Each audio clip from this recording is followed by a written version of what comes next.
Going on, guys? Welcome back to Before the Whistle. I'm your host, Maddy, and as we are regularly scheduled on our Fridays, I do have a guest coming up for you guys to preview Tulane's game this weekend at Hattiesburg against Southern Miss, a team that was one of the two teams to get the best of the 2022 Green Wave, one of their two home losses last season, a 27-24 loss that had a lot of self-inflicted blunders. It kind of sealed the game when Michael Pratt at the end threw an interception return for a touchdown. But prior to that, Tulane had a blocked punt, a blocked field goal, and a missed field goal for a team that really promotes its special teams usage. It was definitely a special teams blunder that week, but really just a team that was a game that was in the reach of Tulane last year, Battle of the Bell aside.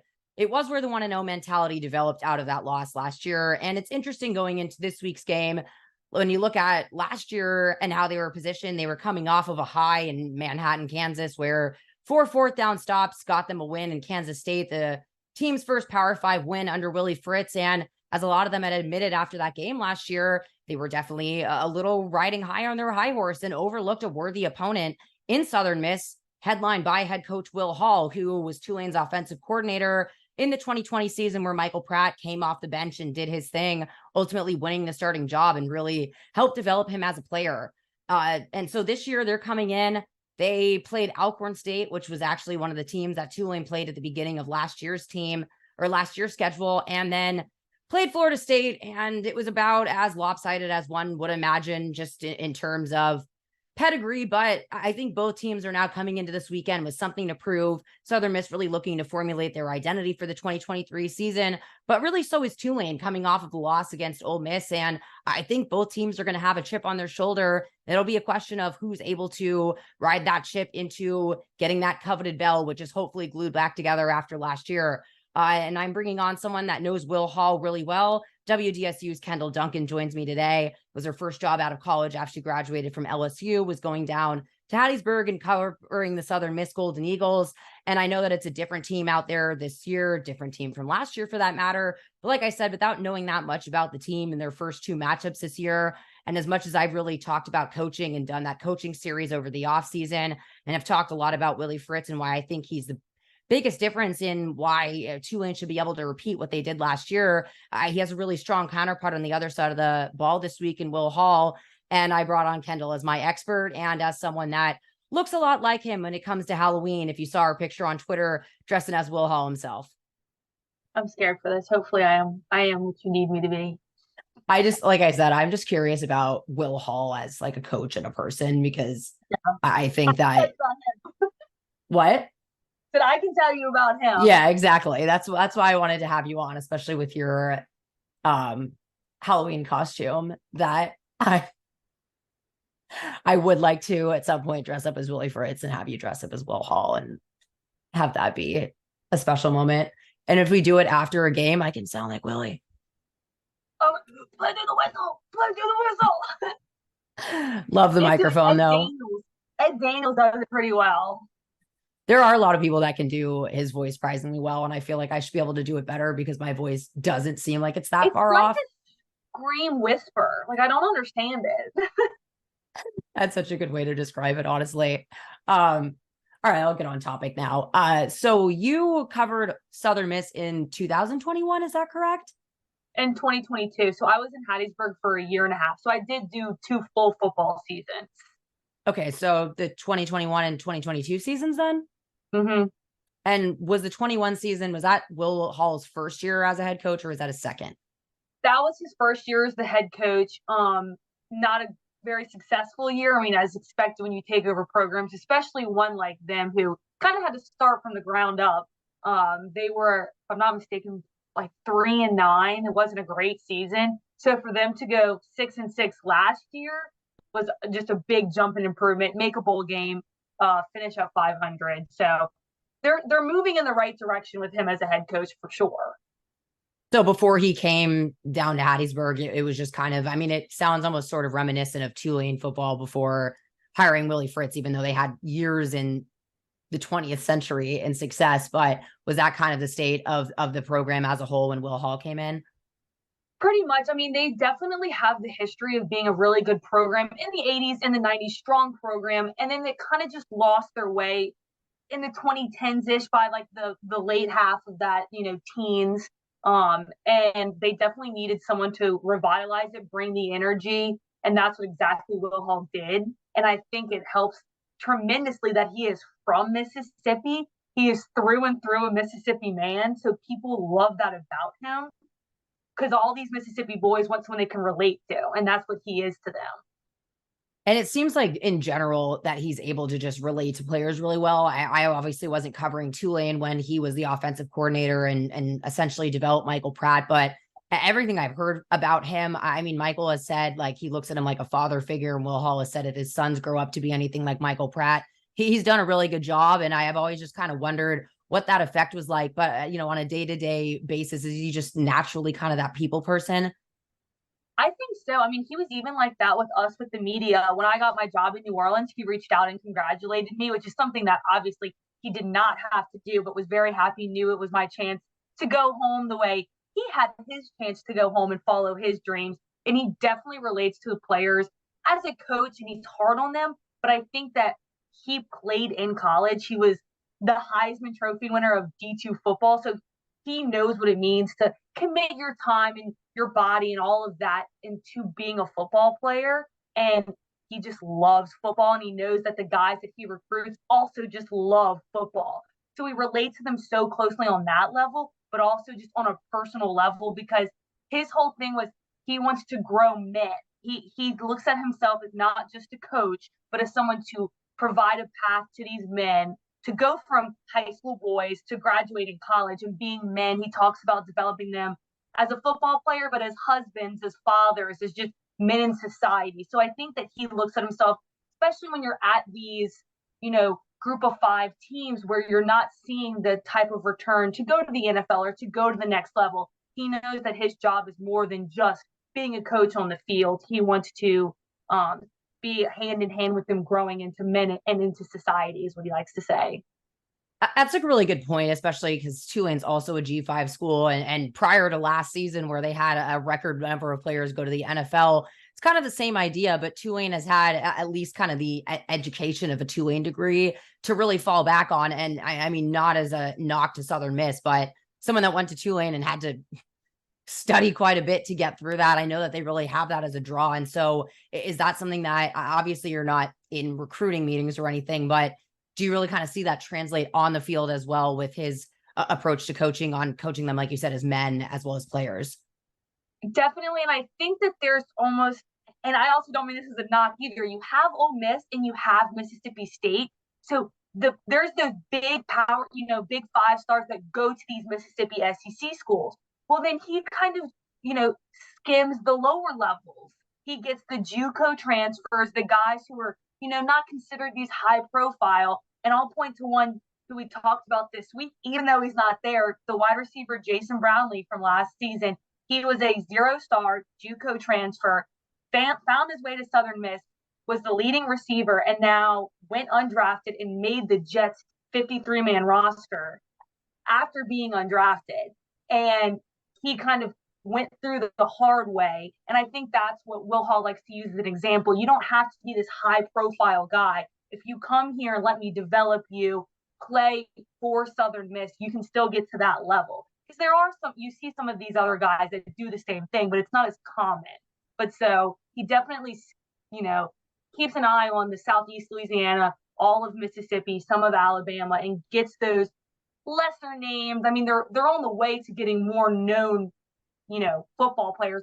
But right now, you do have to compete with so many other good schools in the area between Tulane, South Alabama, Troy. I mean, even those teams that are on the same, playing surface as you're still competing with those teams on top of the 2 SEC teams in your school and then everything else that's in the general neighborhood. I didn't realize that guy on the Jets, I'd heard that story and I didn't know that he was from Southern Miss, but that was one of my favorite things. And I believe he made the game-winning play in overtime, if that's correct. That was one of the other undrafted. That was the other. So there's 2 on the Jets. 2 big stories in Hard Knocks. Jason Brownlee was one of them. And we talked to, was it Lance Robinson? Is that his, we talked to him this week. And when someone asked him, what do you remember from last year's Southern Miss Tulane game? The first thing he said was Jason Brownlee, because he's one of those wide receivers who was turned a 50-50 catch into like an 80-20. He really is that guy. But the Jets definitely have some great storylines. So I hope they still can do well without Aaron Rodgers. Yeah, I mean, talk about definitely a morale killer there. And yeah, I remember the game last year, obviously. And it really did seem to kind of hit the defensive backs pretty hard, and the way that those receivers were kind of able to eat them up. And it didn't seem like it was that complicated of concepts. But would you say that it's more of kind of an execution type thing at Southern Miss and just putting players in the best position for what they're able to do? Absolutely. Because if you look at Will Hall's first year, I can't tell you the exact number, but I'll get close. They started 5 or 6 different quarterbacks and played even more than that, which was, I think, very frustrating to Will Hall, who we just talked about, was a quarterback himself, was a great quarterback. In fact, just a side note, Fletcher has great video. The Tulane staff played the media in a flag football game. It was the staff? And we have Will Hall was the quarterback for Tulane. And Fletcher said he just roasted them the whole time. He said he just put it in the spot every time. So I think for him, he learned in that first season to get it done without necessarily a reliable quarterback. I mean, Frank Gore Jr., the running back, finished out the year at quarterback because that was the best plan. It was very high school wildcat. Let's put our best athlete at quarterback and just go from there. So I think that by year 2, he had a more reliable quarterback, but it was about getting it done and not overcomplicating things and just putting the right players in the right positions. Because a lot of these guys, too, aren't just wide receivers, running backs. They're all really true athletes who can do it all over the field. So that's kind of what it's been for them for a while. But they've started to get a better system. They have a Clemson transfer at quarterback now, so not the same quarterback that we saw last year at Ullman. He's still on the roster and he's good, but they've brought in some extra talent who's definitely kind of, not modernized, but brought this offense back to what we would see a normal system. Well, that was kind of going to be my next question, because, yeah, I looked it up and I believe it was 10 players that they started under center that year and 4 in a single game against UTSA. And I remember before they came and played Tulane, but I remember just seeing something like Frank Gore Jr. is playing quarterback and actually not doing the worst job at it. And something about like 1 year, beginning the year as a coach, there were 2 wide receivers and 2 running backs. And I think a lot of teams would just absolutely check out in that situation. I mean, Tulane has gotten down the quarterback health roster relatively quickly in some games, like the Houston game last year, where if Kai Horton went down, it was Carson Haggard. And then I really don't know if an emergency quarterback exists in college the same way that it does in the NFL. But even though you said, was that the year that they went 3-9? Yeah. Yeah. I mean, you're still able to get 3 wins out of that. How would you say that, just knowing Will Hall, he was really able to keep them focused and allow all those players to go under center and have some semblance of confidence in what they're doing?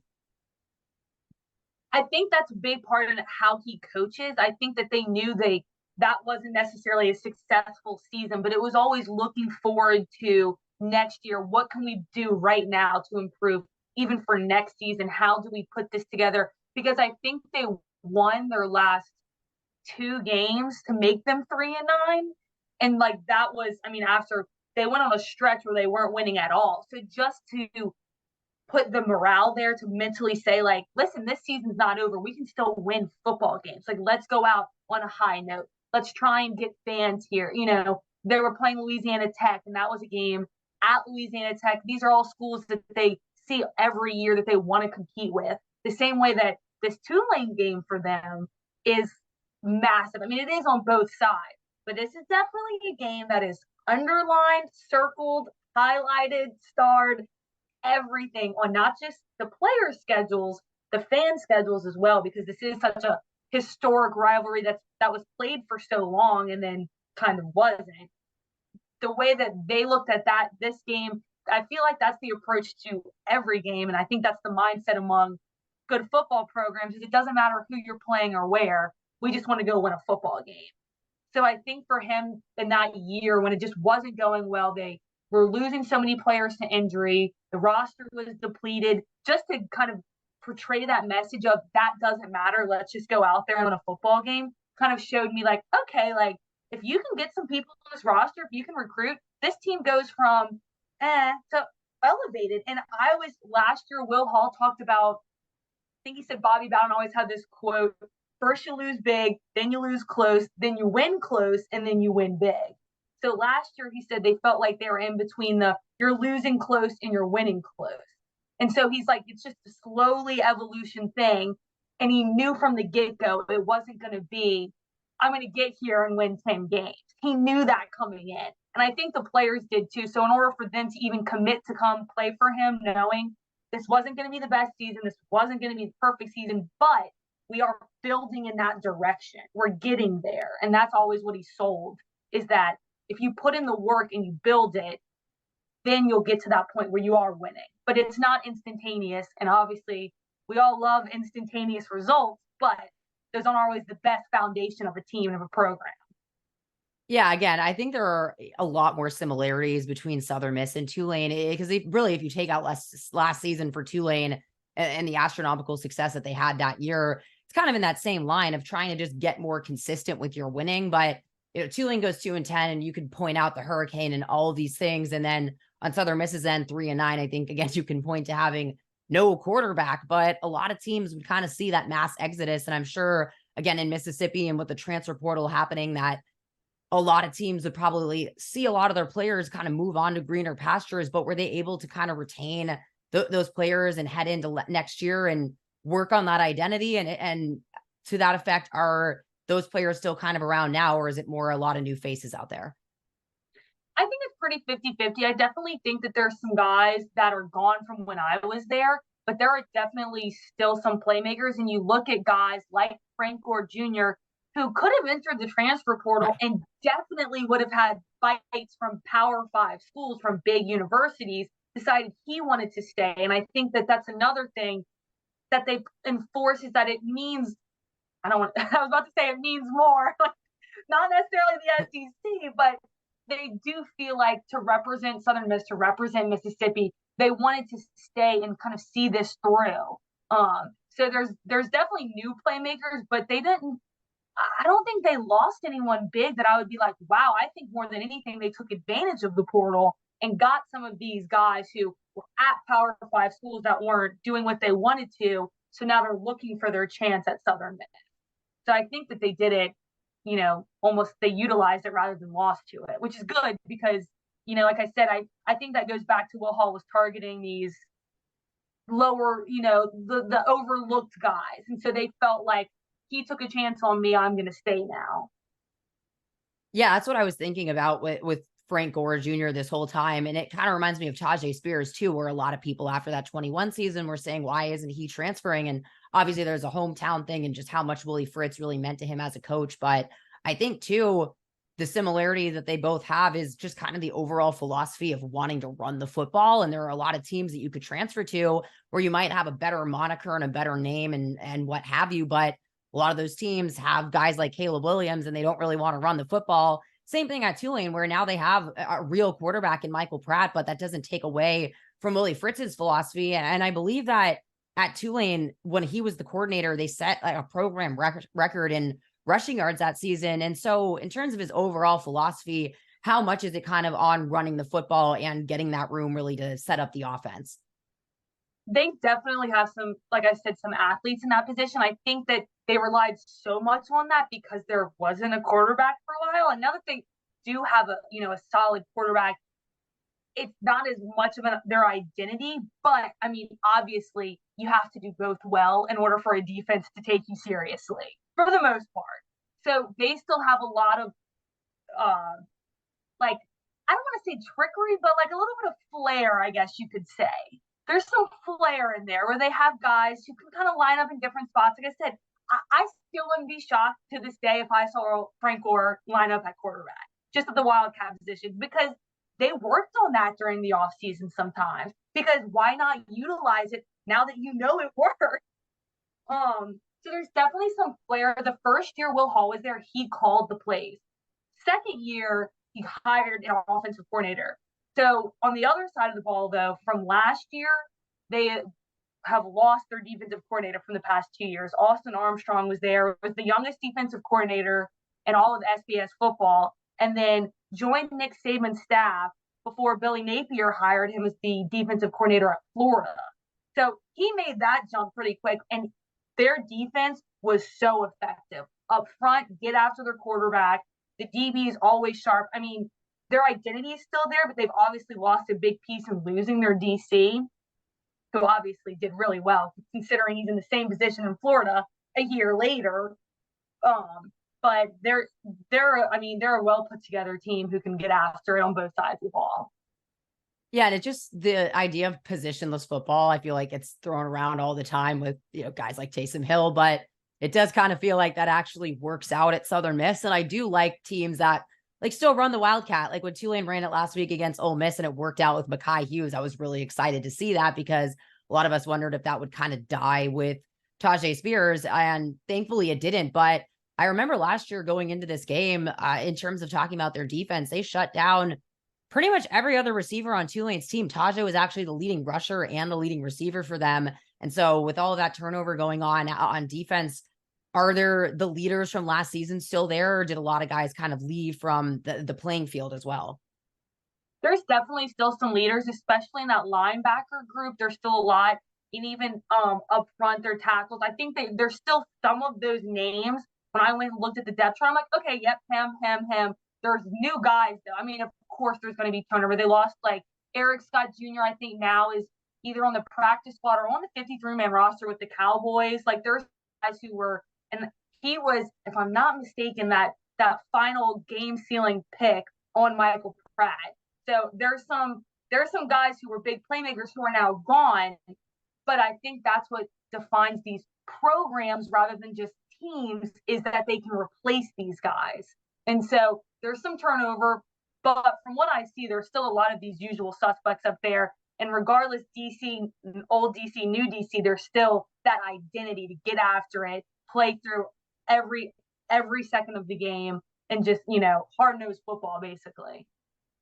Something else from that game, too, was just the amount of blunders on special teams for Tulane. And you talk about that interception for a touchdown that kind of sealed the game. But prior to that, they had a block punt, a block field goal, and a missed field goal. Now, granted, they did not have Valentino Ambrosio in that game last year, but when it's a 3-point loss, you have a pick six, and then those are easily 2 missed opportunities for 3 points on the board. I know that he comes over from Willie Fritz, and I'm just kind of get to that in a second, but Willie loves special teams. And, for once he kind of lost the battle there. How important is that for Will Hall's unit and what we can expect to see Saturday? Yeah, I mean, you see these games, just, look at the NFL, 1-point loss for the Broncos. Will Lutz misses an extra point. You look at Florida State LSU last year, 1 point. I mean, a lot of times this is what makes the difference. If, the onside kick against Ole Miss is recovered, completely different game. I mean, special teams is sometimes overlooked, but in games like we just saw with the Saints and the Titans, it can be a shootout via the kickers, So it sometimes comes down to the wire. Now, they don't have the same kicker that they did when I was there. He was kind of a long 5-year, maybe 6-year COVID type guy who'd been there for a long time. But their kicker, if I'm not mistaken, just won like the Sun Belt Special Teams Player of the Year for hitting like a 50-plus yarder field goal. Something that's definitely not guaranteed for a college kicker. So I think the biggest point is just reliability, because there's going to be times when, like the Saints, you'll get in the red zone and can't get there. You'll knock on the door, but won't get in. So you have to be able to rely on that and just take care of the ball, because, like you said, that blocked field goal, that was a game changer. The game could have gone to overtime at that point. Or maybe Michael Pratt isn't trying to force that ball because they're trying to score, because now they're down. It's almost a domino reaction when, if you have a bad extra point or a bad field goal or a bad punt, that turns into giving the other team great field position, saving points, and that's a domino effect. Now you're trying to play catch up. So the biggest thing for special teams is when we don't talk about special teams for the most part, when it isn't a subject, when it isn't a priority, when you're talking about how many touchdowns, how many sacks, all of this, and you don't think about special teams. When special teams is the story, it's usually bad, unless, you're looking at the case when you just out special teams a team like the Titans. You just out kick them basically.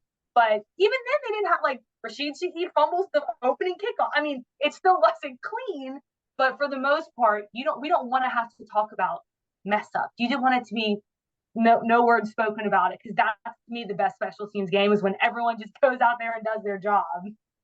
Yeah. And like to your point too, or your team is kind of doing so poorly that all they have going is special teams. Cause for Tulane in 21, all of our pregame shows, I mean, granted, they had Ryan Wright punting, who was literally setting records by the week. So did give us something good to talk about. And there was a lot of criticism of that onside kick last week, but I do want to remind people how many successful onside kicks Tulane actually recovered in that 21 year and were able to make somewhat irritating late game comebacks that didn't really pay off. Irritating, I say, because I'd be running upstairs and then didn't know if I had to run back down for overtime or not. But that's something to me that like it is such a moniker of Willie Fritz's philosophy. And so it doesn't really surprise me that that carries over to Will Hall. And now that you've kind of had the chance to see Willie Fritz as a coach and Will Hall as a coach, what are kind of some of the traits that you see as most similar between those guys? I think that like just their overall, this is kind of an odd, this is the first thing I thought, approachability. I think they are both just approachable coaches who, if you're a player or if you're an assistant coach or if you're someone on staff and you have concern, you are never fearing to go talk to them, ask them questions for their input. And I think that they're both so hands-on at practice. There is no standing from the sideline with your arms crossed, just watching, letting the assistants take over, which there are some big programs in which your assistants are so good and you have that trust and you've already, there's times that works. But I like that both of these coaches are so hands-on and want to be a part of every asset of the game. Nothing is too big or too small for them. So I think that as players, you're so comfortable with asking them the little things or, just going to sit down and talk. And that goes back to we're more than just player-coach relationship. You're my mentor. I look after you. There's more to that. And I think that goes back to one thing next to the other. They want to play harder for their coach. They know what they represent and they know that this is the type of person that I am looking up to and I want to play, I want to play for myself, but I'm playing for a greater good, my coach and my team. And so that goes back to you can be 1-9 and win the last two. You can do all of these things when you have that mindset that it's bigger than you. And I think that's what both of these coaches put into their team is that it's not just you. Yes, you need to make your plays, but at the end of the day, it's a collective whole. And that's why they're at practice every day looking at every little thing. They're talking to everyone. I love the way both coaches treat the media too. I never felt uncomfortable to ask a question or, hey, coach, how's it going? There was never any of that where there are some coaches that I'm scared of. Like if I had to go interview Nick Saban, I think I'd be very scared. Now, I'm growing, but still, there's an approachability aspect that I think helps players and that makes recruiting even easier. When you can walk into someone's home and your family already thinks that they're a nice, awesome guy or that you can portray yourself in interviews as that type of person, players and parents want their kid to come play for you. So I see that similarity in the two of them. That makes sense. Kind of long-winded answer. No, I really appreciate it because it's honestly the first thing I would say about Willie Fritz too. And it's something that I've said. He's just made us feel so comfortable every single day and from day one. And like you said, when that's happening with the media, I think it translates to the team as well. And then I was reading this before, he had said that Coach Fritz told him or taught him really how to win and be successful in this profession while still being a good person. And I feel like that's often lost in the shuffle. And maybe it doesn't matter as much at P5 programs, even though sometimes you see these things come out about coaches and you're like, how on earth did this person kind of get away with being like that for so long? But I think especially too at these G5 programs where teams perhaps aren't always winning on the field, I think having a coach, like you said, that can really connect with players on a human level, especially when you're not expecting, but knowing that there's a possibility that you're not going to win that many games that year, being able to keep them motivated and really talking to them as human beings and not players. That's to me what I think really at least sets Willie Fritz apart from other coaches. And from everything I've heard about Will Hall, it sounds very similar. Yeah. Awesome. Well, I think that's good for me, Kendall. That was awesome. All right, y'all. Again, that was Kendall Duncan of WDSU, who was kind enough to have me on with them often. I thought it was time to return the favor. And like I said, bring her on to talk about a coach that she knows really well. And I thought she did an impeccable job of really breaking down how he is as a coach and how he is as a person. I think that gets lost in the shuffle a lot of time when we talk about coaches, particularly in the NFL, where I think that not that they're less humanized, but I think that you really see the storytelling and the people skills really come out in college, particularly in these G5 programs where you have to find those diamonds in the rough. You have to compete against, like she said, schools that are in Mississippi in the SEC, as well as a lot of local teams in the Southeast area, like Tulane, for example. And again, I think that they share very similar identities. Tulane and Southern Miss, just looks like Southern Miss is a couple years behind Tulane and what they were able to accomplish last year. But last year was my first time seeing Will Hall as a coach. I wasn't there for the 2020 season. My first year was the 2021 year. And without knowing that much about him, just hearing how the players describe him, how Willie Fritz described him, how Michael Pratt speaks about him as a person and a coach, and the same way that Will Hall really described him. And like I said, I had just kind of looking into him before this episode, it really stuck out to me how much he said that he learned from Willie Fritz in terms of how to stay a good person in this profession. And I thought, again, Kendall Duncan did such a great job of showing how that translates in so many different areas, how he came in as a guy from Mississippi, how he was able to handle one of the most ridiculous quarterback situations of all time in that 21 year and keep them focused and not, again, have that mass exodus after the year and be able to pull off that 6-6 record and come into this week again with a lot to prove on both sides of the football. It's really going to be a good game, guys. And I'm looking forward to going up to Hattiesburg for our first road game of the year. So again, that game starts at 3:00. We will be on 104.1 The Spot with our pregame coverage. But again, I just want to thank Kendall for really giving us some great insight into the head coach at the reins heading into this week.